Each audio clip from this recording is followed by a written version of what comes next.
It was supposed to be a peaceful evening. Dr. James Carter had just pulled into his driveway after a long shift at the hospital, exhausted but relieved to finally be home.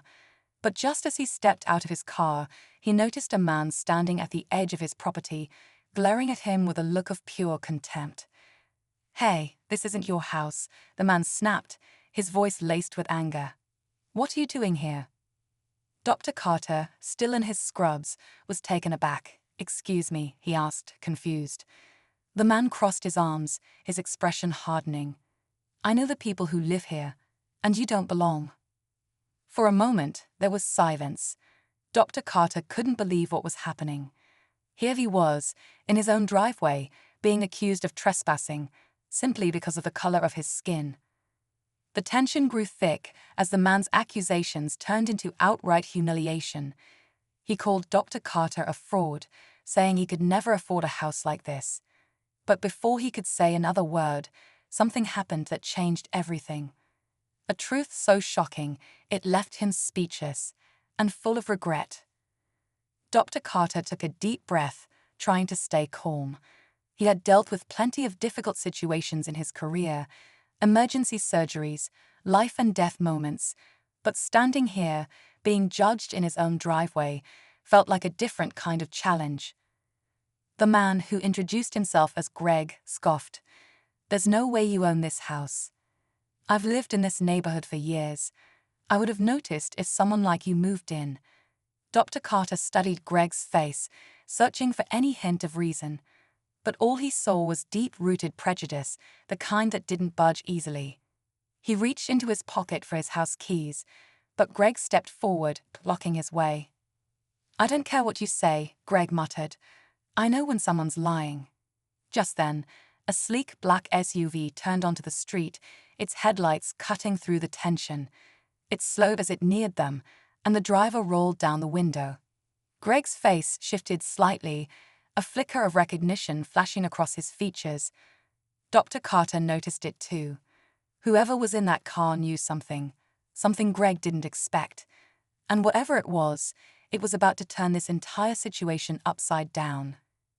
The SUV came to a slow stop, and the driver stepped out, a tall man in a suit, his expression unreadable. Greg stiffened. It was clear he recognized him, but there was something else in his eyes.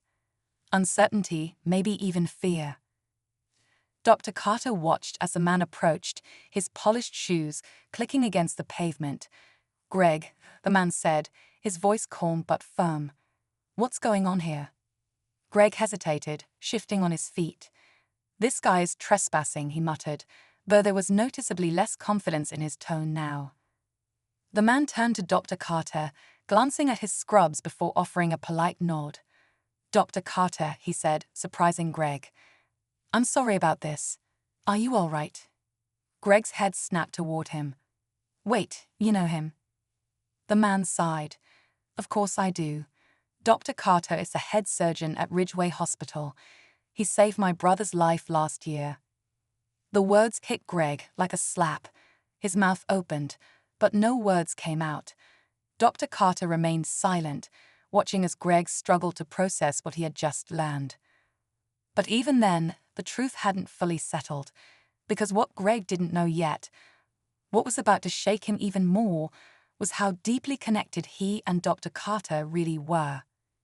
Greg's face twisted in confusion. He glanced between Dr. Carter and the man in the suit, his certainty unraveling. "Wait a second," Greg muttered. "This doesn't make sense." Dr. Carter stayed quiet, his hands still gripping his house keys. He had seen this reaction before, the moment when someone's assumptions collided with reality. But Greg wasn't ready to let go of his beliefs just yet. "So, what?" Greg scoffed. "He's a doctor. That doesn't mean this is his house." He turned back to Dr. Carter. "Tell me the truth. Did you break in?" The man in the suit let out a sharp breath. "Greg, stop. Dr. Carter lives here." His voice had a finality to it, but Greg wasn't listening. Then, the front door opened. A woman stepped out onto the porch, her expression tense. "James," she called, her voice filled with concern. Greg's eyes widened. He knew that voice. His face went pale as he looked up at her. "Lisa?" he choked out. Dr. Carter turned toward his wife, and in that moment, everything clicked. Greg wasn't just some random neighbor. He knew Lisa. And whatever history they shared, it was about to come crashing into the present. Lisa froze at the sound of her name. Her eyes met Greg's, and for a split second, an emotion flickered across her face, one that neither Dr. Carter nor Greg could quite place. Greg took an uneasy step back, shaking his head.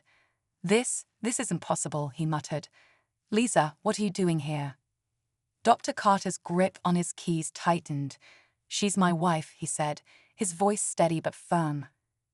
Greg looked like the ground had been pulled from under him. "No," he whispered. "That can't be right." His face paled as if he had just seen a ghost. Lisa swallowed hard. "Greg, you need to leave," she said, her voice suddenly tense. But Greg wasn't moving. He looked from Lisa to Dr. Carter, realization dawning. "You're married to him."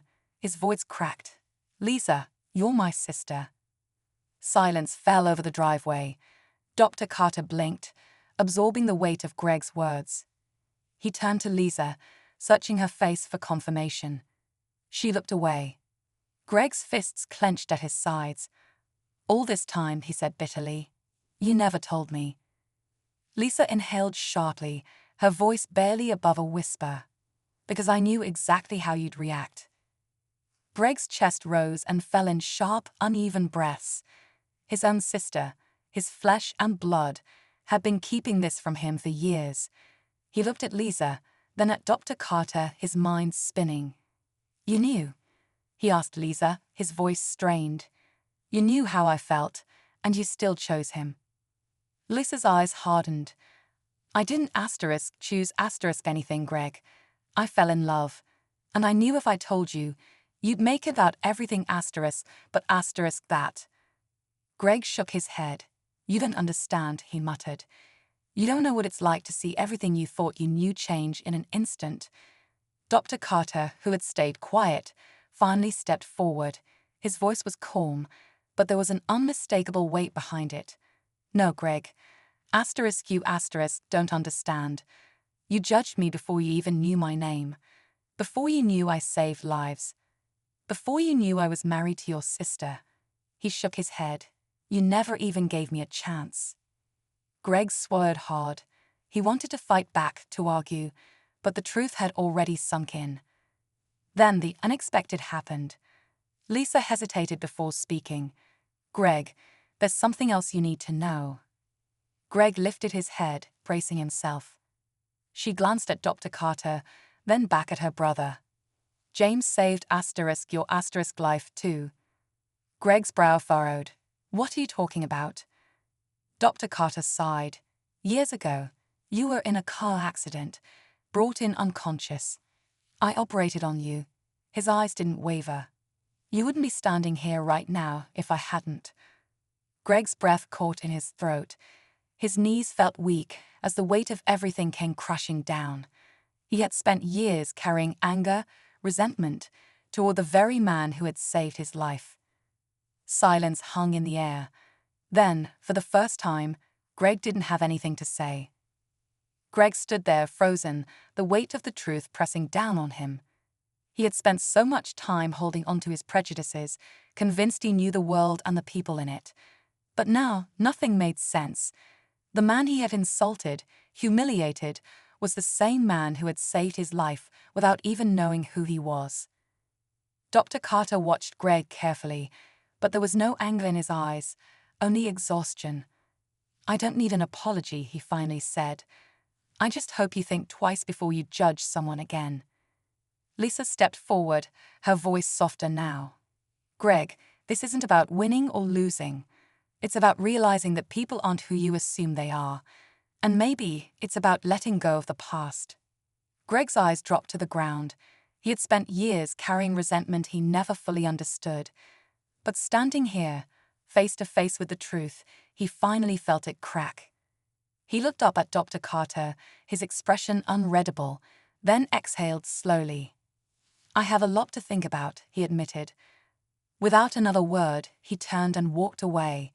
And for the first time in a long time, Greg wasn't so sure about the man he had been.